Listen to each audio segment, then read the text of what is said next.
Kyalami hasn't been as lucky for some. Damon Hill wasn't playing any computer games when he left the track during practice. And he's driving the Larousse Lamborghini. But let's stay with Alain Prost. Oh, it's Patrese and Schumacher is with... No, I've lost him, I think. Michael? No, too late. Sorry, I was getting confused. I had a message and Schumacher was with Jonathan Palmer and is now left him. Michael, that seems to be a big incident with Senna. Can you tell us what happened? I will talk to you later, not now, please. Okay. Is the world champion of 1992, is sadly not racing in Formula One this year, and only the world champion can carry number 1. And when Prost was given a choice of whether he could be 2 or 0, he allegedly said, who wants to be a 0? I'll have 2, thank you very much. 4th is Fittipaldi, 5th is Berger, 6th is Brundle, Martin Brundle from King's Lynn. And so it would seem, oh my goodness, as I say that, out goes Martin Brundle in the Ligier. And now Alain Prost is 9 seconds ahead of his teammate Damon Hill as you watch the battle for 5th with the Lacey in the Ferrari. You don't watch the battle for 5th because now we're with Damon Hill. But it'll be an interesting point to see whether Chap Marshall sitting on the car just trying to balance it. That's the weight of the engines, particularly with that big lump of Honda V10 in the back, is rather behind the centre of gravity, rather behind the roll bar. Sorry, a Mugen, I beg its pardon. An ex-Honda. I don't suppose it lost any weight in the transfer, though. I think it did, actually. I know the Mugen people have done an enormous lightning job on the V10 over the winter. But... So now, as before, the two great rivals, and that's Andretti. He's done it again on the very first lap. Mario Andretti is out, as he was in Brazil. His teammate Damon Hill, and that's Suzuki, spinner of the year, having yet another spin. He had umpteen spins this weekend through Thursday, Friday and Saturday. He's just adding to what's already a very large score. Senna ahead of the footwork of the revolving Suzuki. He's not revolving at the moment, but as James said earlier on, he's had more spins than I've had hot dinners this weekend. And oh, waltzing in beautiful harmony. Whether they made contact or not, it was hard to see, but it was very elegant. This is Senna passing Johnny Herbert at the Melbourne hairpin, goes right on the inside, and you can see waving and even looking at Johnny Herbert. Move over, he's saying. What do you think you're doing? The timing of the stops, his master tactical things. He's looking for the Brazilian flag, I'm quite sure. He's trying to get the marshals to bring it over the fence from the crowd. He wants to wave the Brazilian flag.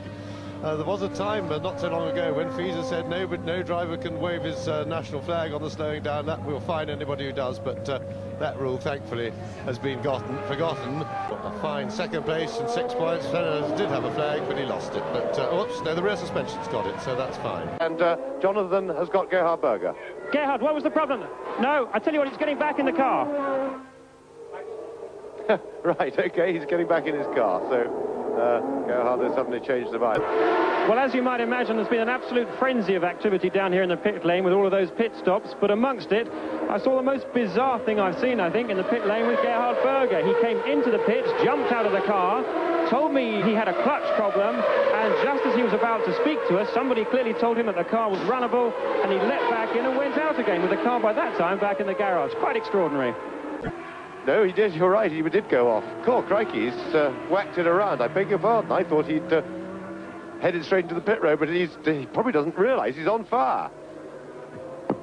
It seems strange that he's got a couple of mirrors on the car that he can't see that, but he's not going to be lasting much longer. And the big question is, oh, there's the problem. Off comes his left rear. And in the meantime, let us hope for everybody's sake as he skates to a standstill in his Morgan Lotus with 3 wheels that he's not spreading oil all over the circuit. That's JJ Leto being carried back to the circuit in Philippe Alliot's 5th placed Larousse. Johnny, after that superb qualifying, 10th on the grid. You didn't even manage to leave the grid on the proper start. What happened? You spoke to me before the race. The all-conquering Williams, and Jonathan Martin has some urgent news for us in the pits. So Schumacher retired with mechanical failure, looking of a very terminal nature around the back of his car. They've somewhat overreacted with the fire extinguishant, but doesn't do racing cars a lot of good. But there it is, at the Lowe's hairpin. So great disappointment for Michael Schumacher. He was going very well. He had the race. He was controlling the race, and the race was absolutely on a knife edge at the time. Again, Ayrton Senna the winner, Damon Hill second, Jean Alesi for Ferrari third, Prost, Fittipaldi and Brundle. And that was Marc Blundell's empty Ligier, which they get. Now you can see what I'm talking about. Watch those two wheels. Never mind. Some other time, perhaps. Here we are. Watch those two wheels. And those two wheels are the Williams, which Ayrton Senna is closing on behind Alain Prost. There is the McLaren Honda, and you just saw Prost go through. I've just seen Rubens Barrichello having a bottle of water poured down inside his overalls. There's a very short time to go now before they go round on the parade lap, because when that safety car pulls off, look at me, Mum, I'm in a racing car, says the marshal, and the car is pulled off. Andrea De Cesaris, the man who's won more Grand Prix than anybody else in the history of Grand Prix racing without actually winning one of them. And now the inevitable champagne spraying, with which, of course, Alain Prost has got a great deal of experience. And I remember Niki Lauda saying once, I hate all this because it takes about 3 days to wash the smell of the stuff out of my overalls afterwards. And those overalls cost well over £1,000 a pair. Well, Prost can afford it. He's a very wealthy man. And the little Frenchman, and you see now why I use that word a lot, as Riccardo Patrese and Michael Schumacher tower over him. This race is still relatively young for him, or his career is young, let's put it like that. He's got many, many more races yet. That is the 4th time this year. Marc Blundell, a superb 3rd place for Ligier. Ayrton Senna had to admit defeat. Ayrton Senna has currently got 50 points, so that's 27 points. Last year the gap between Nigel Mansell and Riccardo Patrese was 46 points. So the championship is not over yet. 3 weeks from now we're in Hungary, a totally different circuit with slow corners, high downforce, and let's see what happens then. Well, Michael Schumacher has no champagne left in the bottle to spray the Poker TV crew, but he still has a go. Well, from John Watson and Allard Kalf and the whole Eurosport team, thank you for watching today. Now, Alain Prost seemingly retiring from the Hungarian Grand Prix, but until we see that steering wheel come out of the cockpit, followed by the Frenchman himself, he's in the race. Buki is 8th, Fittipaldi is 9th, Alesi is 10th, Gerhard Berger is 11th, Philippe Alliot is 12th, and Johnny Herbert and Marc Blundell are 13th and 14th. Lap 23, Prost's luck looks as though it has run out. I wouldn't have thought that was the best time to carry out an interview with the Frenchman in the cockpit. And this hopefully will be a smooth and effortless, yes, lovely, lovely, lovely. Damon Hill, 6.7 seconds. He's got a gigantic cushion, of course, which enables him to come in. Heaven knows what that idiot was doing running across the pit lane there. Stride, Alain Prost, Ayrton Senna. You know, he makes very, very few mistakes. And bearing in mind the pressure he's under to come into Grand Prix racing with undoubtedly the best team of the day. Everyone on the Williams team, Renault, fantastic. A very tough race. Sorry? A tough race. Well, the only tough bit about it was containing my concentration for the last 30 laps when I didn't have really much to do. Well done, fantastic for you, Damon Hill. Riccardo, how about second place? Oh, that's De Cesaris, I think. Oh, have a heart, chaps, he says. That's the fire extinguisher dust that's going in. It is Andrea de Cesaris, who is the 8th retirement from the Belgian Grand Prix. Yes, de Cesaris there, very unimpressed with the possibly rather overzealous action of the marshals there. Marvellous result for Damon Hill. The traditional champagne spray, and it's a beauty, AJ. They're certainly not missing each other tonight. No, old Schumacher really enjoys himself over on that rostrum, but it was a great result for Damon because, as Murray said earlier on, no one blew up, no one crashed, no one retired. It was a straight victory for him. I'm still a little bit confused why Prost was able to get away so quickly at the beginning and then not be able to fight back towards the end. I can only assume he did have some, minor problems, but you can't detract that from Damon's drive. It was good.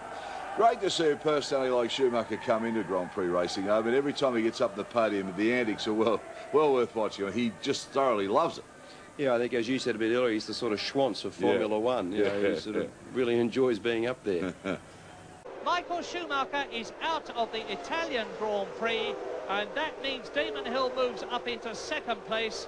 The prancing horse of Ferrari is about to get a dousing, or was about to get a dousing. I think Damon Hill has mistimed something for the first time today because he actually squirted some champagne into his eye, now some into his mouth, and the crowd is going to get the rest, as they are already doing, from Alesi. And Michael Andretti seems to be saving his to savour afterwards. I have an uneasy feeling that the producer thought we were watching Schumacher when in fact we were watching Patrese, because the German, Michael Schumacher, is still in the lead, and he's now 6 seconds ahead, and that is that is Berger, straight out of the pits on cold tires, and to win the World Championship, and that looks like Mark Blundell. It's Mark Blundell's Ligier. He's gone off, and since then, Patrese off, and a furious Derek Warwick walking towards him, looking very menacing. I wish we'd had a bit more of that shot. So Ricardo Patrese's fault, whatever, he locked up, and he was 7th, and Warwick was 6th, and there is Warwick. I'd like a word with you, Ricardo. Look, he is livid. Now, Patrese has got a sort of body language, I'm sorry, look about him. Yeah. That Benetton Ford of Michael Schumacher, and that is out of the race. No, not out of the race. He's rejoining. That's the second Japanese driver, Toshio Suzuki, in his first Grand Prix, and he's really fouling things up here. Yes, he's really messed that up. He should have done a spin turn there to turn the car around. He doesn't have the lock, but now he's trying to find reverse gear, or now I think he has found reverse gear, and he's going to pull away again, get stuck on the gravel once again perhaps now. And in fact, Toshio Suzuki, was somebody with whom I drove in Formula 3 right back in 1981. He's 38 years old, and I don't think he's a driver who has any particular Grand Prix future. I don't think there's any question of him taking it easy at this stage of the race. And, look at that! Tire and wheel off now. What did it come off? I can't. Well, let's have a look. There's a car somewhere with only 3 wheels on it. Well, would you believe it? well, it's not the McLaren anyway. And it's not Eddie Irvine, and it's not Damon Hill. 0.6 seconds. Derek Warwick there in battle with Mark Blundell. Warwick offline, left, right and centre, and don't follow Andrea de Cesaris, please. Let us see what happens behind that. Damon Hill did get fastest lap here, a new lap record, a 1:15.381. It's Jean Alesi in 4th, Gerhard Berger in 5th. Well, I think he might have switched the traction control off for that little manoeuvre, and that is just an example of the joy that Senna is feeling. And Damon Hill, I think, has tried to do something similar, but not maybe quite so successfully. And I don't know what Damon is actually attempting to do down at the end of the Brabham Straight, but I think he might have finally stalled his engine.